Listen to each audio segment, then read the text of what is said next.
नमस्कार, सुदर्शन न्यूज में आपका स्वागत है। मैं हूं मुकेश कुमार। 26 जनवरी को लाल कोट पर दंगाइयों का हमला, तिरंगे का अपमान और पूरी राजधानी में भड़के दंगे के बाद सोशल मीडिया और खासकर ट्विटर की भूमिका संदेह के घेरे में है। सरकार ने दंगा भड़काने में सक्रिय रहने वाले 1178 ट्विटर अकाउंट को चिन्हित कर इसे बैन करने के लिए ट्विटर प्रबंधन से कहा, लेकिन ट्विटर प्रबंधन ने केवल 500 अकाउंट को ही प्रतिबंधित किया, जिसके बाद से ट्विटर और सरकार आमने सामने है। ट्विटर प्रबंधन के जवाब का सरकार ने अपने स्वदेशी ऐप कू के जरिए जवाब देते हुए कहा कि ट्विटर के इस जवाब से वो हतप्रभ है और वो जल्द ही आगे की कार्रवाई करेंगे। ट्विटर प्रबंधन की अपनी दलीलें हैं, उनकी अपनी गाइडलाइंस हैं, तो दूसरी तरफ आईटी एक्ट 69A की धाराएं हैं, सरकार के अपने अधिकार है और इन सबसे ऊपर सुप्रीम कोर्ट है। क्या ट्विटर या किसी भी सोशल मीडिया प्लेटफॉर्म को किसी देश की कानून व्यवस्था को प्रभावित करने का अधिकार है? क्या ट्विटर की गाइडलाइन चुनी हुई सरकार के कानून के ऊपर है? और इन सब से अलग कि क्या सोशल मीडिया को कानून के दायरे में बांधना कहीं मौलिक अधिकार का उल्लंघन तो नहीं है? इन सब पर बात करेंगे, लेकिन पहले पूरे विवाद पर एक रिपोर्ट को देखते हैं, फिर अपने साइबर लॉ एक्सपर्ट पवन दुग्गल और साइबर सिपाही के शुभम मंगला से बातचीत करेंगे।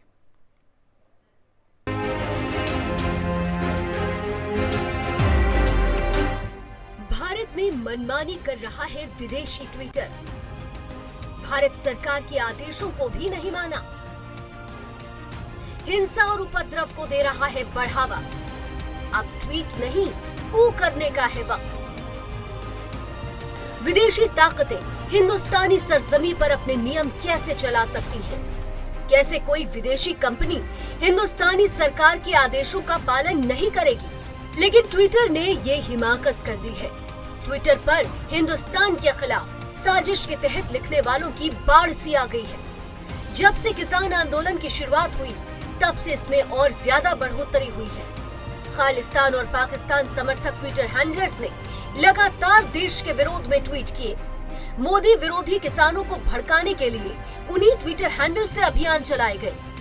ऐसे में मोदी सरकार ने 4 फरवरी 2021 को पाकिस्तान और खालिस्तान लिंक वाले 1178 अकाउंट की लिस्ट ट्विटर को दी और इन्हें ब्लॉक करने का निर्देश दिया, लेकिन ट्विटर ने सिर्फ 500 अकाउंट्स को लॉक किया। ये अकाउंट्स हटाए गए। 70,000 फॉलोअर्स वाले किसान एकता मोर्चा, 10,000 फॉलोअर्स वाले जाट जंक्शन, 42,000 फॉलोअर्स वाले tractor to Twitter, the Caravan India का हैंडल भी हटाया गया। 26 जनवरी की हिंसा के बाद से लगातार भारत के खिलाफ ट्विटर पर अभियान चलाया जा रहा है। इसे आप एक उदाहरण से समझिए। ट्विटर पर hashtag Modi planning farmer genocide trend कर रहा था और बाद में ग्रेटा थनबर्ग की टूलकिट खुलासे के बाद ये साफ हो गया। ऐसे में सरकार ने भी इशारा दे दिया है कि वो नरमी के मूड में नहीं है। सरकार ने ट्विटर को जवाब देने के लिए स्वदेशी सोशल मीडिया प्लेटफॉर्म कू का उपयोग किया और कहा कि सरकार जल्द ही अपना जवाब देगी। ऐसे में सवाल खड़े होते हैं कि क्या ट्विटर अपने प्लेटफॉर्म पर मनमानी और भेदभाव कर रहा है? क्या ट्विटर अपने नियमों को भारत के संविधान से ऊपर समझ रहा है? Bureau report, Sudarshan news.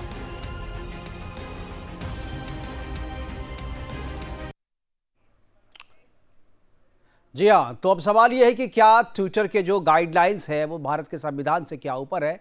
क्या ट्विटर यूं ही भारत में इस तरीके के वारदात को भड़काता रहेगा? ये कोई पहला मौका नहीं है। इससे पहले भी दिल्ली दंगा के दौरान भी ट्विटर की इस भूमिका को देखा गया था और उस दौरान भी इसी तरीके का मामला उठा था। फिलहाल हमारे साथ बात करने के लिए शुभम मंगला जी हमारे साथ हैं, साइबर सिपाही के। शुभम जी, स्वागत है आपका। शुभम जी, क्या आवाज मिल रही है? मुल्क चलाने को बतलाओ। आवाज आ रही है मुकेश जी? हाँ, बिल्कुल आ रही है। शुभम जी, ये जो पूरा मामला है, आपको जानकारी होगी जिस तरीके से सरकार ने 1178 ट्विटर अकाउंट को बंद करने के लिए कहा था, प्रतिबंधित करने के लिए कहा था, लेकिन ट्विटर ने केवल 500 अकाउंट पे कार्रवाई की है और खासतौर पे उन सब अकाउंट को छोड़ दिया गया है जिनको लेकर के खासतौर पे आपत्ति जताई गई थी। क्या आपको लगता है कि ट्विटर जैसे जो विदेशी मीडिया हैं, विदेशी मीडिया सोशल मीडिया प्लेटफॉर्म है, उसके जरिए भारत में कानून व्यवस्था को बिगाड़ने की कोशिश की जा रही है, भारत के कानून व्यवस्था को बिगाड़ने की कोशिश की जा रही है और उसमें हस्तक्षेप करने की कोशिश की जा रही है? क्या आपको लगता है कि ट्विटर जैसी संस्थाओं को पूरी तरीके से प्रतिबंधित कर देना चाहिए बिहार, इंडिया में?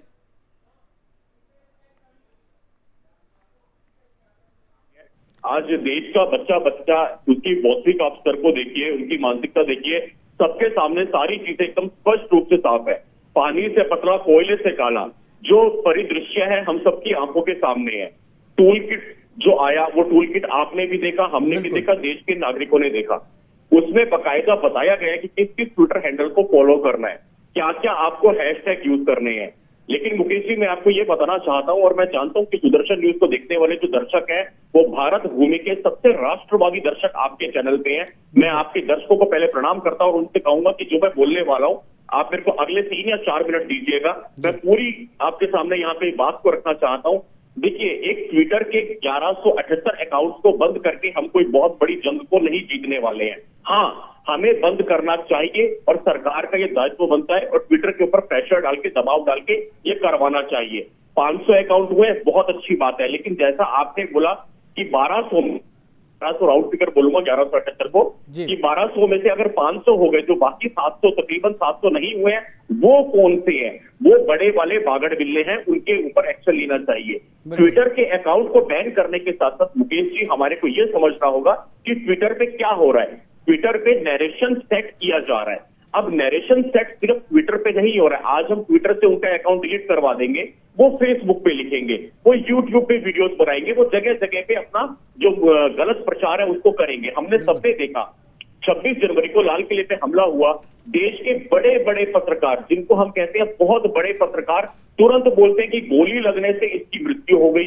सर में गोली लगी है। मैं सरकार से यह कहना चाहता हूं, और आपके चैनल के माध्यम से, सुदर्शन के दर्शकों के माध्यम से हम सरकार पे दबाव बनाएं कि जड़ में जाकर के वार करो। हमें जड़ का इलाज करना है। सबसे पहले ऐसे पत्रकारों को प्रतिबंधित बिल्कुल करो। साहब जी, जड़ पे हमला होना चाहिए, वहां से इलाज होना चाहिए। हमारे साथ पवन दुग्गल जी हैं, वो बताएंगे इलाज। साइबर एक्सपर्ट है और साइबर के बारे में पूरी जानकारी रखते हैं और पेशे से वकील भी हैं, इसलिए वो बता सकते हैं। सबसे पहले पवन जी, आपका स्वागत है। और पहला सवाल आपसे कि जो एक्ट है, IT एक्ट 69A जो है, जिसके जरिए इसको कंट्रोल करने या नियंत्रित करने की कोशिश की जाती है सोशल मीडिया को, क्या आपको लगता है कि उसमें जो प्रावधान है वो काफ़ी है इस तरीके के वारदात को रोकने के लिए या प्रतिबंधित करने के लिए? देखिए, जो फिलहाल सेक्शन 69A IG एक्ट के तहत प्रावधान है वो बहुत लिमिटेड से है जी। वो केवल ब्लॉकिंग की पावर्स देते हैं, और अगर आप ब्लॉकिंग के ऑर्डर्स को नहीं मानेंगे तब आपके बरखिलाफ फौजदारी यानी कि क्रिमिनल प्रोसिक्यूशन हो सकती है। 7 साल की सजा का प्रावधान है। लेकिन अभी जो फिलहाल बिंदु सामने आया है जी, वो बिंदु बिल्कुल नया है और ऐसा अनटेस्टेड है कि उसको कहीं ना कहीं अब अदालतों के सामने टेस्ट होने की आवश्यकता आ गई है। क्यों? क्योंकि अभी तक तो माना जाता था कि चलिए, आप सर्विस प्रोवाइडर हैं, आप कानून के अधीन हैं, और अगर आपको कानून के तहत कुछ ऑर्डर मिलता है, आप जो कुछ करें या ना करें उसका पालन जरूर करें। बिल्कुल। लेकिन अब पहली बार ऐसा हुआ है कि सर्विस प्रोवाइडर कहता है कि साहब, मैं सरकार के ऑर्डर के ऊपर खुद जज बनकर निर्णय करूंगा कि इसमें से मैं कौन सी चीज लेना चाहता हूं, किसका पालन करना चाहता हूं, किसका नहीं करना चाहता हूं। क्यों? क्योंकि मुझे मेरे अनुसार से अभिव्यक्ति की स्वतंत्रता का ये ऑर्डर हनन करता है। मुझे लगता है कहीं ना कहीं सर्विस प्रोवाइडर अपने आप को, अपनी वजूद को शायद कहीं ना कहीं भूल जाता है। वो भूल जाता है कि वो सरकार नहीं है, वो सॉवरेन राष्ट्र नहीं है जो इस बात का निर्णय ले सके, और अगर इसका निर्णय लेना है तो वो केवल अदालतें ही लेंगी। अगर वो कानून का उल्लंघन कर रहा है, पूर्णतः पालन नहीं कर रहा, तो अब उसको तैयार होना पड़ेगा कि उसको जो सुरक्षा कवच कानून ने दिया हुआ था, इम्यूनिटी फ्रॉम लायबिलिटी, वो अब कवच बिल्कुल उसे हटा लिया जाएगा। यानी कि अब वो सामान्य व्यक्ति की तरह बन जाएगा। उस पर न केवल फौजदारी मुकदमा हो सकता है, उसके टॉप जो अधिकारी हैं उनको जेल भेजा जा सकता है, साथ ही साथ उसके खिलाफ हर्जाना भी मांगा जा सकता है। तो मुझे लगता है एक बहुत ही इंटरेस्टिंग बिंदु आया है। कहीं ना कहीं अदालतों तक पहुंचना चाहिए और अदालत ही इसको डिसाइड करें तो बात सही रहेगी। एक चीज़ और पवन जी मैं जानना चाहूँगा कि चूंकि ट्विटर हो चाहे फेसबुक हो, ये भारत में ऑपरेट ज़रूर हो रहा है, लेकिन इसके मालिक या इसका जो प्रबंधन है वो कहीं बाहर है। क्या भारत में बनाए गए कानून जो है केवल ऑपरेशन पे रोक लगा सकता है? अगर मान लीजिए वो कहे कि नहीं, मैं भारत में ये ऑपरेशन हम नहीं करेंगे, ट्विटर को बंद कर दिया जाए भारत में, या जो फेसबुक है या दूसरे सोशल प्लेटफॉर्म है उसको बंद कर दिया जाए, तो क्या विदेशों में अगर ट्विटर और फेसबुक या दूसरे सोशल मीडिया प्लेटफॉर्म के जरिए अगर भारत को बदनाम करने की कोशिश की जाती है, तो क्या हमारे देश का लॉ जो है क्या उसको रोकने में सक्षम है, या इसके लिए इंटरनेशनल लॉ का ही सहारा लेना पड़ेगा? देखिए, फिलहाल हमारा जो वर्तमान कानून है, भारत का सूचना प्रौद्योगिकी कानून, वो पूरी तरीके से समर्थ नहीं है इस तरह की चुनौतियों से डील करने के लिए। ये बात सत्य है कि ये कानून भारत के दायरे के अंदर ही लागू होता है। हालांकि जब आप धारा 1 और धारा 75 पर रोशनी डालते हैं तब आपको पता लगता है कि कानून को एक्स्ट्रा टेरिटोरियल एप्लीकेबिलिटी प्रदान किया जा चुका है, यानी कि आप चाहे भारत में हो या ना हो, लेकिन अगर आपकी सेवाएं भारत में विद्यमान कंप्यूटर्स या मोबाइल फोन्स पर उपलब्ध हो रही हैं, तब आप कानून के दायरे में आ जाते हैं और आपको भारतीय कानून का पालन करना पड़ेगा। लेकिन अगर आप पालन नहीं करेंगे तो सरकार ये कह सकती है कि हम आपकी सेवाओं को भारत से वंचित करते हैं, यानी कि हम आपकी सेवाओं को भारत में आने नहीं देंगे। हालांकि वो लोग इनडायरेक्ट डायरेक्ट तरीके से उनकी सेवाओं को बिल्कुल एक्सेस करते रहेंगे, लेकिन कहीं ना कहीं अब इससे सीख हमें लेनी है कि जो हमारा 20 साल पुराना भारतीय साइबर लॉ है और जो आखिरी बार जब संशोधित हुआ था वो 13 साल पुराना था, तो अब समय आ गया है इस कानून को हम पुनः से संशोधित करें। जो हमने बहुत सॉफ्ट ग्लव अप्रोच बना रखा था सर्विस प्रोवाइडर्स के प्रति, उनको एक विशेष सम्मान, एक विशेष औहदा दिया हुआ था, वो विशेष औहदा अब दोबारा सरकार को नियंत्रण अपने हाथ में पूरी तरीके से लेना चाहिए। लेकिन ये जो संशोधन आप कह रहे हैं, ये तो 2020 में ये संशोधन हुआ है, क्योंकि 2008 का जो कानून था उसमें 2020 में संशोधन करके ये सारे चीजें जो है जोड़ी गई थी 69A। तो आपको लगता है क्या 69A? ऐसा कुछ नहीं हुआ। 2020 में कोई संशोधन नहीं हुआ। संशोधन एक ही हुआ है, सन 2008 में हुआ है, information technology intermediate guidelines act के तहत, जो 2008 में बना था। उसके बाद आज तक कोई संशोधन नहीं हुआ है। आप बात जो कर रहे हैं वो आप पर्सनल डेटा प्रोटेक्शन बिल की बात कर रहे हैं, जो 2019 में दिसंबर में संसद में पेश किया गया और जो संसद ने एक जॉइंट पार्लियामेंट्री कमेटी को दे दिया। ओके, तो ये 2008 का आवश्यकता है कि जो इंटरमीडिएट लायबिलिटी के प्रावधान है उन्हें पुनः से सरकार देखे, कानून का संशोधन करे। और अंतर्राष्ट्रीय लेवल पर तो ऑलरेडी एक पॉलिसी वैक्यूम है, कोई अंतर्राष्ट्रीय लेवल पर कोई साइबर लॉ है ही नहीं, तो इसलिए लोग जो करना चाहें करते हैं। लेकिन देखिए, भारत इतनी विशाल मार्केट है, कोई भी सर्विस प्रोवाइडर ये नहीं कह सकता कि साहब हम आपकी मार्केट में आएंगे, मलाई आपकी खाएंगे, लेकिन कानून के आपके पालन नहीं करेंगे। अगर ऐसी बात कहनी है तो मुझे लगता है उस प्रकार के जो लीगल आर्ग्यूमेंट है उसका कोई स्थान नहीं है। और भारत को एक कड़ा रवैया अख्तियार करना चाहिए, एक स्ट्रॉन्ग मैसेज देना चाहिए कि साहब भारत में आप मोर देन वेलकम है, लेकिन अगर आप भारत में आ रहे हैं तो भारतीय कानून का पालन करिए। गवर्नमेंटल ऑर्डर से सेटिस्फाइड नहीं है, अदालतों में जाइए, अपील प्रकरण का इस्तेमाल करिए, लेकिन ये सरकार को मत कहिए कि हम आपके कानून का पालन नहीं करेंगे। बिल्कुल, दुग्गल साहब और सोहम जी, मैं दोनों से ये कहूंगा, क्या आपको लगता है कि सरकार ने जिस तरीके से इस पूरे विवाद का जवाब जो है वो कू पे, स्वदेशी ऐप कू पे दिया है, क्या आपको लगता है कि एक तरीके से संकेत देने की कोशिश की गई है और एक संदेश देने की कोशिश की गई है देश के मीडिया को और देश के लोगों को भी कि अपने स्वदेशी ऐप पे आइए? दुग्गल जी।